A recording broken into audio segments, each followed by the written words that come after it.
Hello, my name is Rick Moore, and I'm an editor at Whitecap Publications. And then today I'm interviewing author Tom Frye, the author of 16 books, right? That's an incredible amount, Tom, but yeah, you did it. Yep, yep. Yeah. So today we're going to interview him about what it is about how to develop characters. How do you approach character development in your writing, Tom? Well, I base a lot of my stories off of true characters that I've worked with in the past. I did youth work for 45 years, and each of those are characters in themselves, those kids. I bet. Yeah. And Were they so a lot of those, at-risk kids you interviewed? oh yeah, at-risk kids and behavior disordered and um, real juvenile delinquents, wannabe thugs. Yep. Yep. But that's where my current book, Wounded Arrow, involves all my youth work. It's a summary of everything I've done, but it comes out in the story, and the main character is based on a real kid that was a biker kid, and he had severe anger management problems, and he was diagnosed with defiance disorder, and was on meds, and I based everything on that book on Lucas Holland is my main character, and Right. he's just got explosive temper, and it just comes natural because I lived with that for 3 years of my life in my home. What causes that in the kid anyway? I'm curious. I don't know. A lot of it is disorder. It's a behavior disorder they're born with, Right? like ADHD. A lot of it is no control in their life when they were young, and they want to take control as they get older. And this kid had not energy, he had synergy. And synergy is when a kid just goes full bore ahead, and when he wants something, he goes after it. And if he's mad and he's angry, he uses synergy. He doesn't think about any consequences. He doesn't think about hurting who he's hurting.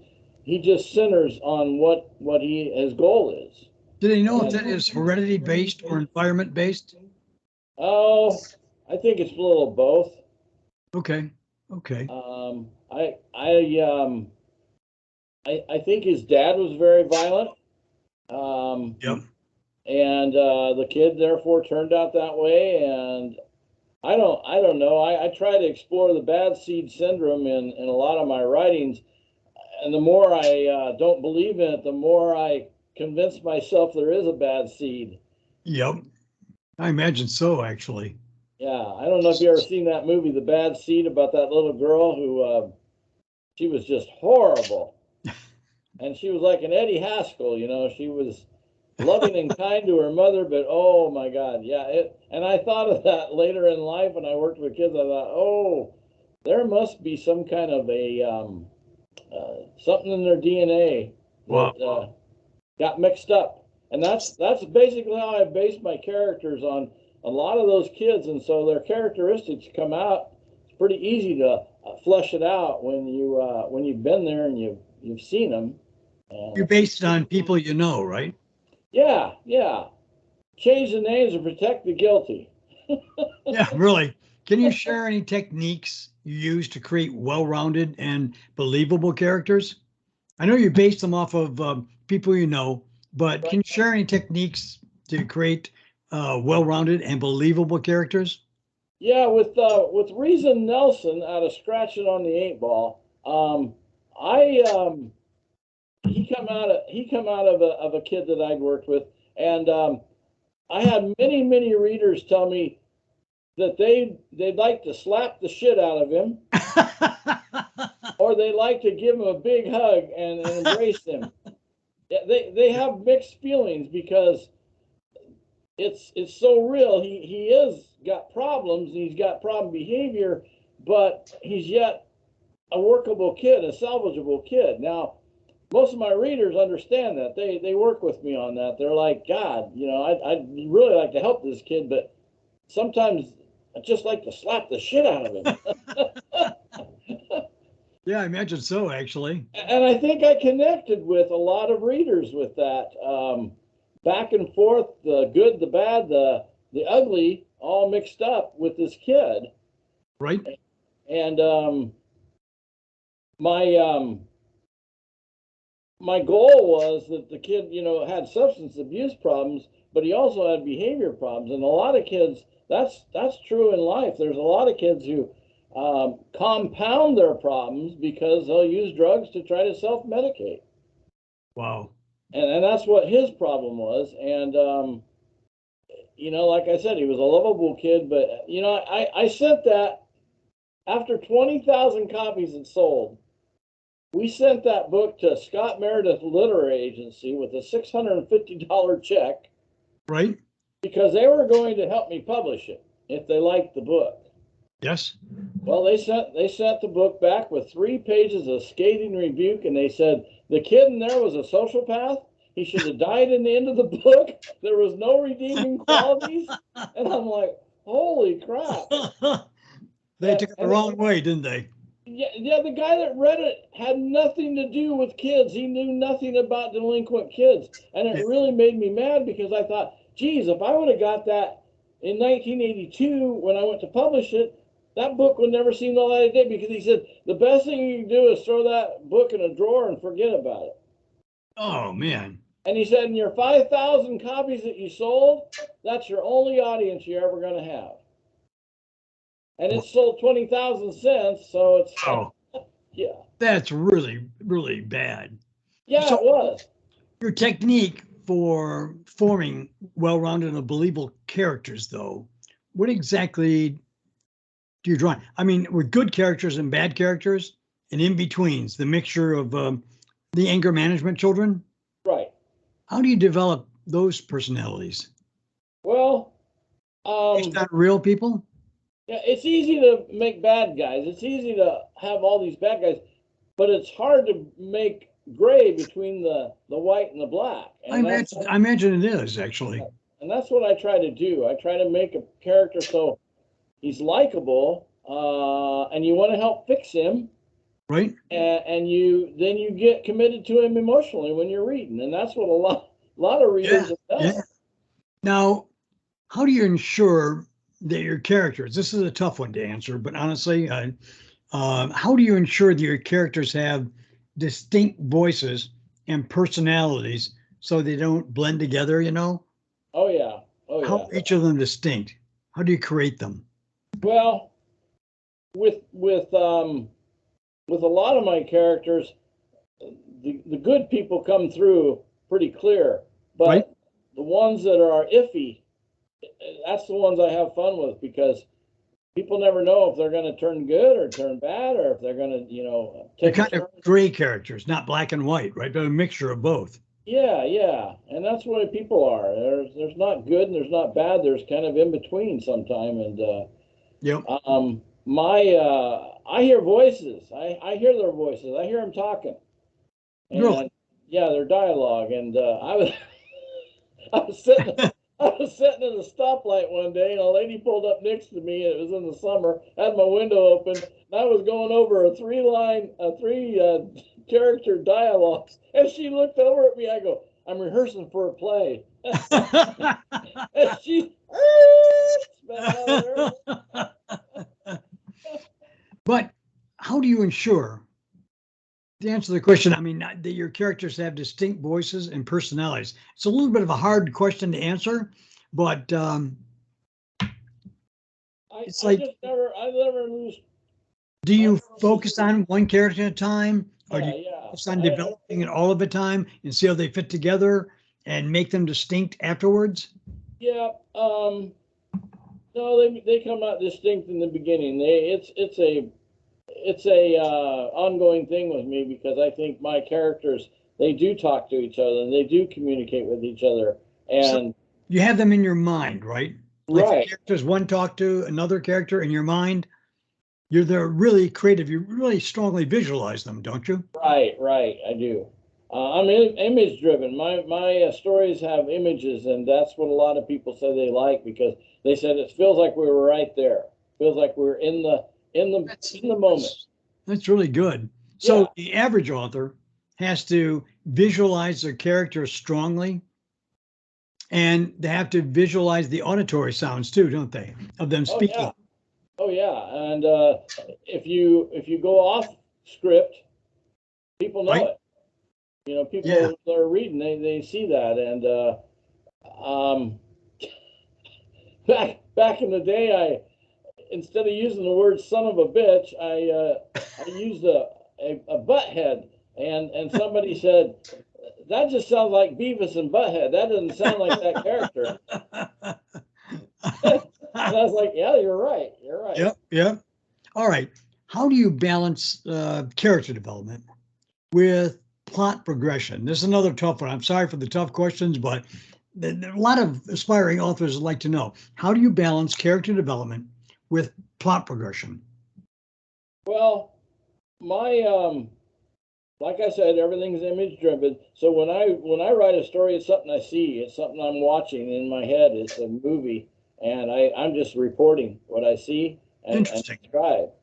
And so when the kid is heading for disaster, like he goes to a party and he gets busted, and he grabs a drug dealer's jacket instead of his own, and goes out of the party and hides in the doghouse. That just sets the stage for the plot right there. You And actually see the whole plot unfolding in an image, don't you? yep, yep, Like a movie, as you said. yeah, it is. It's very much like a movie. When Tolkien was writing Lord of the Rings, um, he had a little character named Trotter, and Trotter was a hobbit that was out of the wilds. He was a ranger, and he met up with the four hobbits at Bree. And suddenly, instead of being a hobbit, Tolkien changed Trotter to Strider, and Strider became Ah, Aragorn, the man, Aragorn, son of Arathorn, and had a whole history.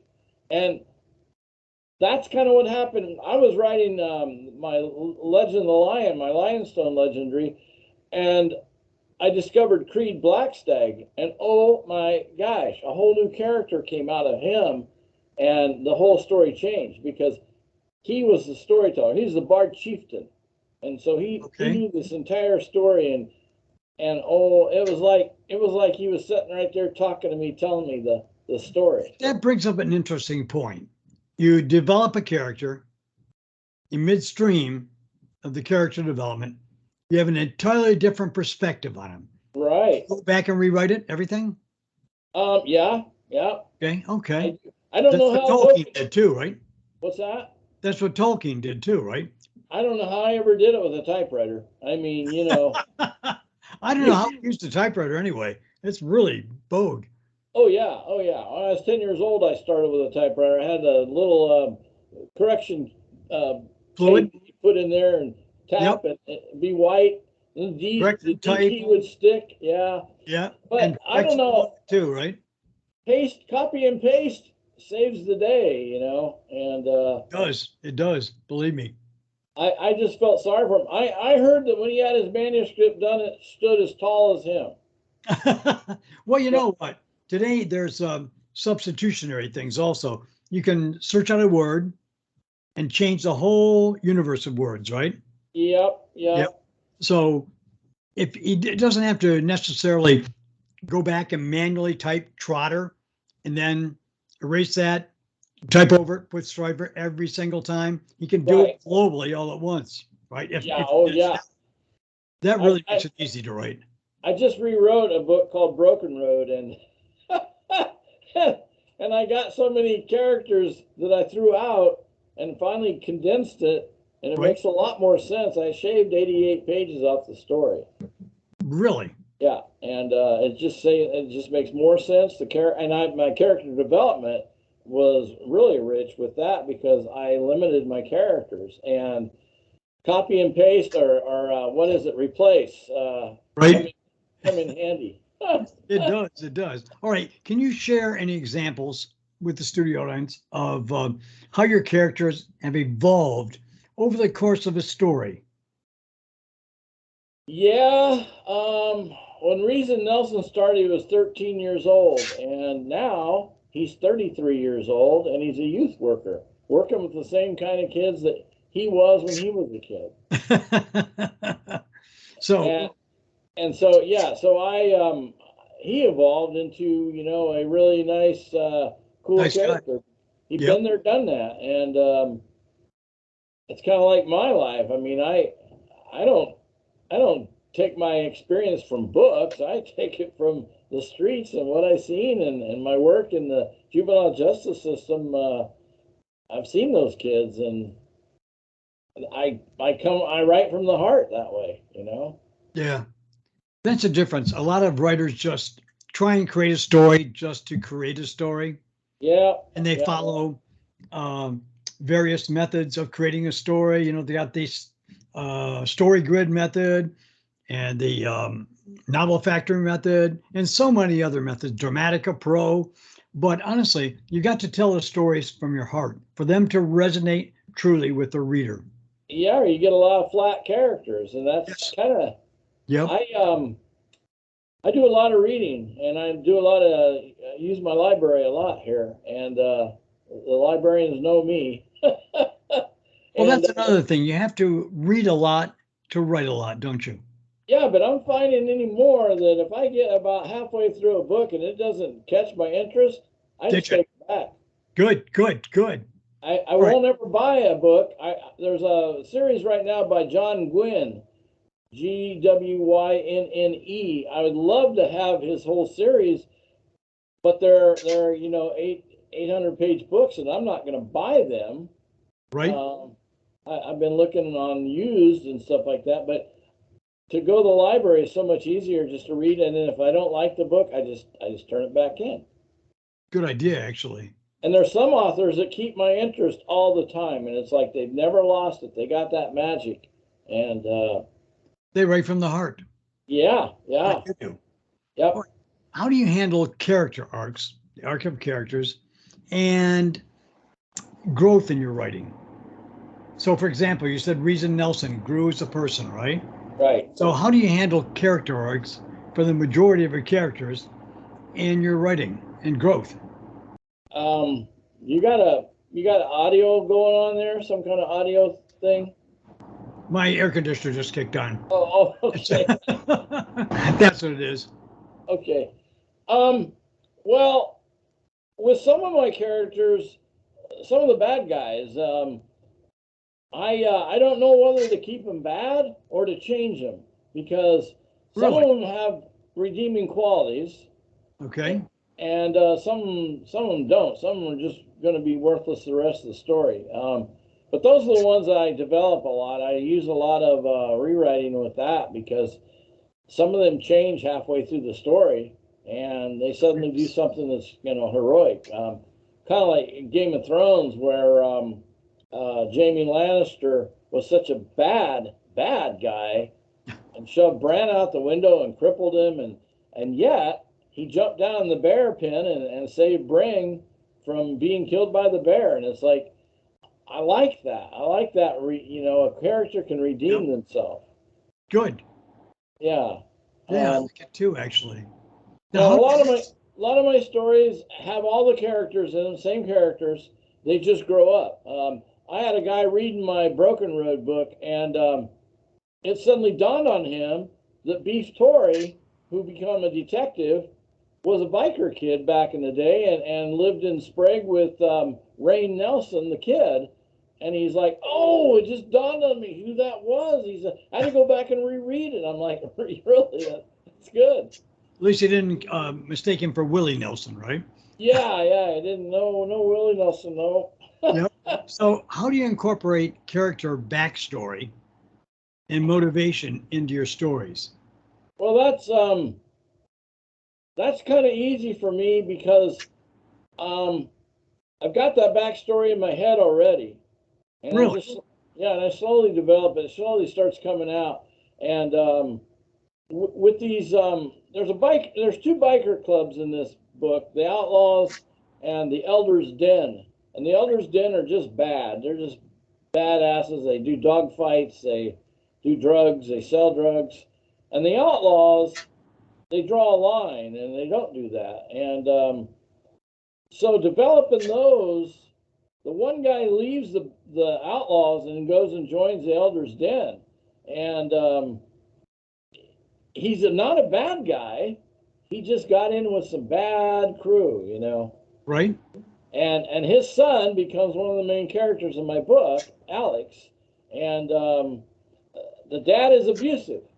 He he uses his fist to correct the kid, and the kid gets removed from his home because of it. And so it's kind of he kind of went from being kind of a good guy to being a bad guy, and then you don't know, you're kind of Okay, that explains the backstory part of it, but how do you use character motivation in your stories? Well, my motives in my story are based on whether they're addicted or not, whether they use drugs, whether they break laws, whether they are prone to violence. I stay in character with all of them. I try. I don't. Yep. I don't try to blend that stuff. But when my main character has a drug problem and he compounds it with his behavior disorders, he's got to find a way out of that. And His motivation is searching for a way out of that. Yeah. And not so much his motivation, but the people around him, the adults and the other kids in the story. They can see where he's gone wrong, and they just want to correct him and help him. And he rejects it. He fights it. He's rebellious. And wow. Yeah, he finally comes to a day of reckoning. But I think my other character, I feel the pain of my other characters. I feel their emotion and how they think, God, this kid, how can we ever help him? Right. I mean, because that's what I went through for 45 years. I keep asking the question on Facebook all the time. If you can tell me why a kid goes into kamikaze mode and just wants to go into self-destruction mode, please tell me. I imagine so. All right. Yeah. Can you share any tips for creating dynamic and engaging character relationships? I mean, honestly, because the dynamics of characters are really interesting. You can have good characters separately, right? Yeah. But how do you take advantage of the tips for creating dynamic and engaging character relationships? Well, it used to be the tough guys were the ones who are my heroes. The guys that could fight, hold their own, and I wrote a whole series called Wings Like Eagles, and oh my gosh, it would have been X-rated by the time it ever went to a fruit, But now it's like character development is people who, like I say, want to change somebody, try to help somebody, and stand out in the crowd and step up to the plate. And right. Back in my day, I must have worked with kids for 45 years. There were three special needs foster parents in Lincoln at that time, and I was one of them. And there was a couple, and there was another single guy, and there was three of us that got special needs pay. That meant $1,600 to $2,000 a month for the kids we had, and they were bad kids. They would break things. They would attack you. They would need to be restrained. What age group were they? 13 and up. Wow. Nine and up. But at that age, huh? But the characters I'm thinking of are the special needs people that did step up to the plate and put themselves out there and did it, because a lot of them just want to talk. And I remember when I first started my truancy program, where I got caseworkers to pay kids $1 a day to go to school. People in the school system here were outrageous about that, because they said, "Oh, you can't bribe kids to go to school." I'm like, but it works. I imagine so, actually. Yeah, right. and they never.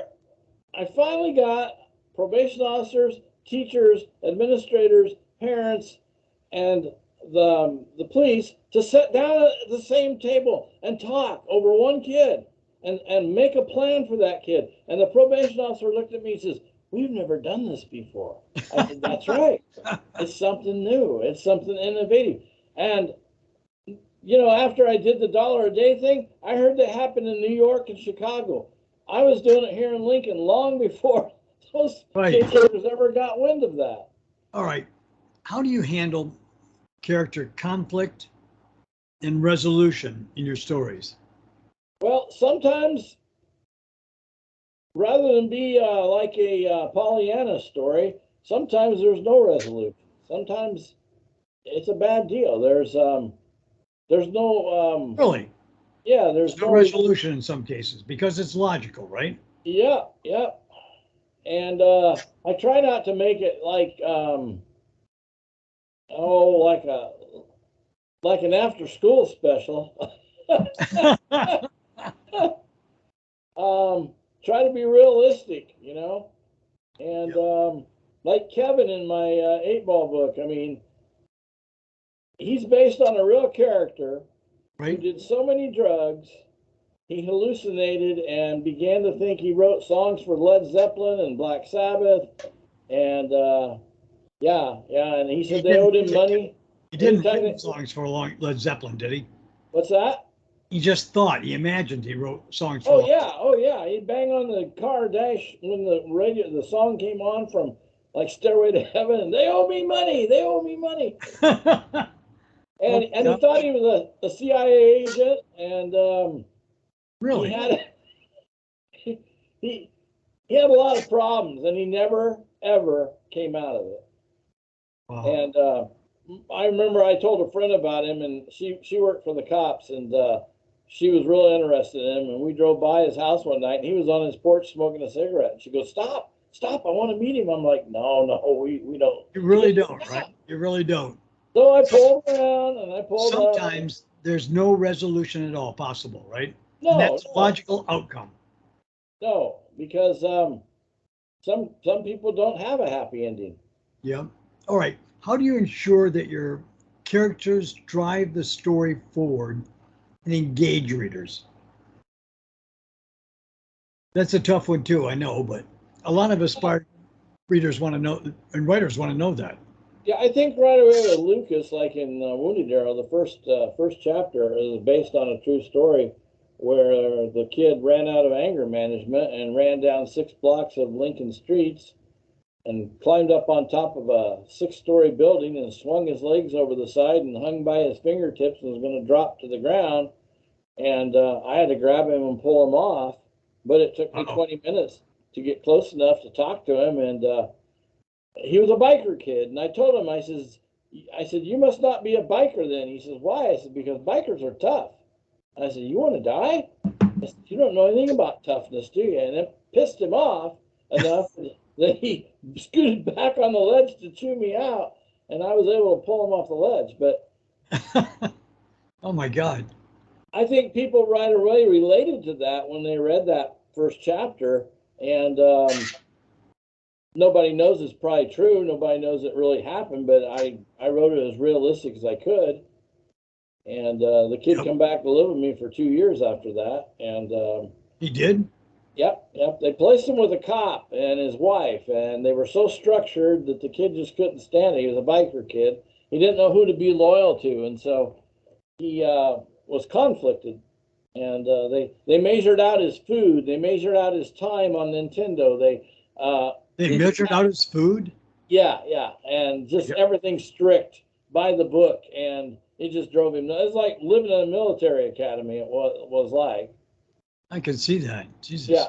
But see, that started out as a true story, and so through the story, I don't have him changing a lot. He's still angry. He still gets in trouble, and even carrying on over in the next 2 books, he's still got his anger to deal with, and I've got the dogs as his buffer, and they try to keep him from blowing up all the time, but that's just in his nature, and it just doesn't change overnight. This has been a good interview, Tom. I really appreciate your time. Can you interview with me next Saturday? Yeah, Yeah, sure. okay. That'd be great. Now, everybody's got to read his Havelock Emerald series, which is some of his finest work. And that's a very good book. It's published by Whitecap Publications. It's available on Amazon, Ingram, Barnes and Noble, any place you want. But you got to read his Havelock Elmwood Sellers because it's really, really good and really definitive. And it'll teach you a lot about writing too and character development, particularly character development. So I appreciate your time, Tom, and I'll see you next Saturday, right? Okay. All All right. right. Bye-bye. All right. Thanks, Rick.